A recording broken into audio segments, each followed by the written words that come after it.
After this segment, you'll decide you're one of two people, one who thinks privacy matters and the other kind who says it doesn't really. They often say, I have nothing to hide. But look at this analogy. Even when you're at home and you're not doing anything wrong, do you want people outside taking notes on everything you do? That's essentially legal online right now, and that's not even when your security is compromised. The security company McAfee says every 4 seconds a new strain of malware is created, and the best technology can't even catch 45% of it.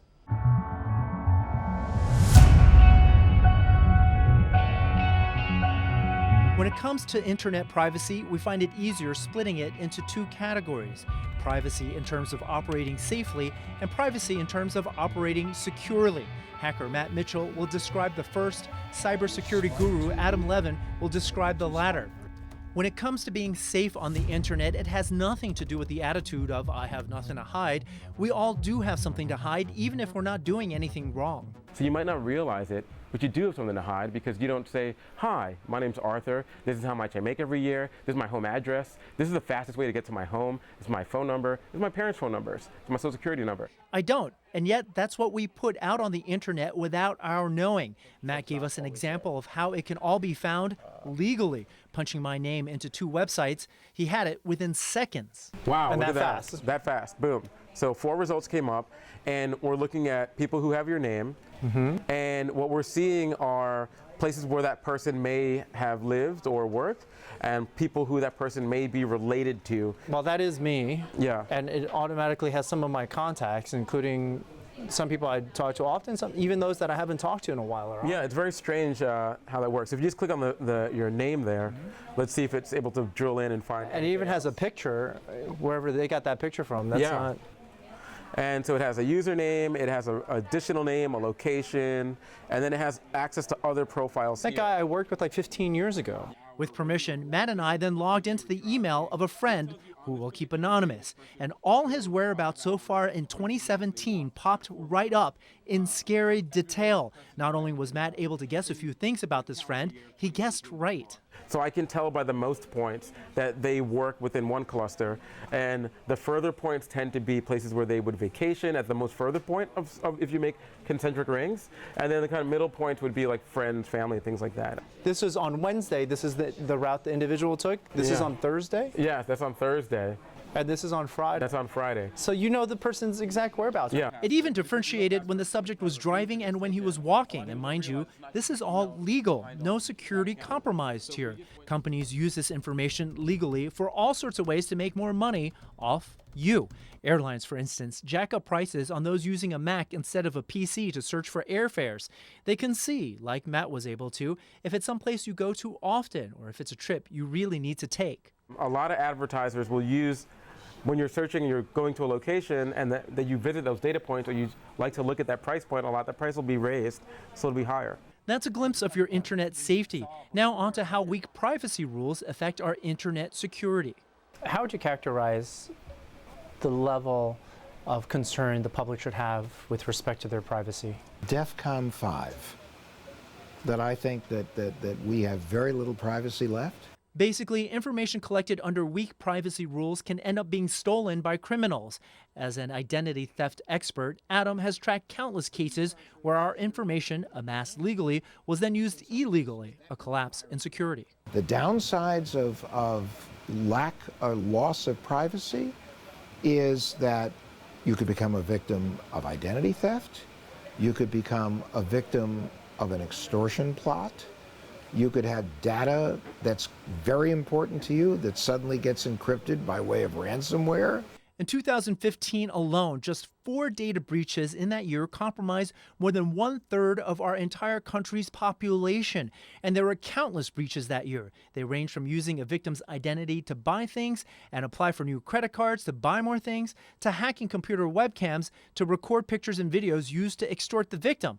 And the biggest, newest cybercrime problem, ransomware and data kidnapping, where hackers encrypt your computer and won't undo it unless you pay a ransom. We're on so many databases, and so many databases have already been breached. When there is a data breach, someone hits the jackpot. If your Facebook or Twitter account is stolen, they can get $2.50 on the black market. If someone hacks your iTunes, they can get $8 for it. The information is sold over and over again on the black market to buyer after buyer until it has little value left, and then it gets dumped on a free pile. And that's generally when the public world finds out there was a breach to begin with, a lag time that can take years. So let's try typing in an email address. Matt demonstrated by punching my email into haveibeenpwned.com, a site created by Troy Hunt at Microsoft to see if someone's privacy has been breached. On the spot, I learned I'd been compromised. It says something did happen to one of my accounts. Yes, in this case, Dropbox was hacked in 2012, and that data showed up on the internet in August 2016. Now remember that process we just showed you? Taking my Dropbox data breach in 2012 as an example, it was sold an unknown amount of times on the black market for the next 4 years, dumped on the free pile in 2016, and that's the earliest the public got to know it ever happened to begin with. And it wasn't just my information that was breached, but 68 million others. And I find out now, 5 years later. You heard right. Mine was one of 68 million accounts compromised, and they got emails and their passwords. These days, to log into anything, we use our emails. So if you use the same password for something else, that account is compromised too. And for instance, if my password was Dropbox123, they're going to try to get into my bank using the name of the bank followed by 123. It's a common hacker trick, and it works a lot. That's why privacy matters from a security standpoint. Finally, we leave you with one point.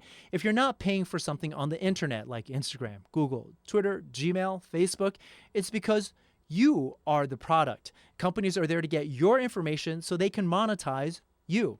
For instance, Matt uses a plugin to show what Facebook is getting off each picture we post. Well, on a picture like this one, which was uploaded, Facebook is saying that this is a picture of one or more people in sunglasses outdoor, right? So the computer reads the photograph and gets that information. It then uses the facial recognition of us, mapping people's faces, right? Like, let's say, like when we tag someone, who those people were. We have the date, we have the location, and all the text that's ever written in all the comments. And it's just put into a profile on you to help better target you for advertising on Facebook and better target what you see in this river. And that's if it stays in the river stream. Often it gets out, and that can cost us in ways we did not expect. It's worth reminding us, even when you delete something on Facebook, for instance, it stays on their server.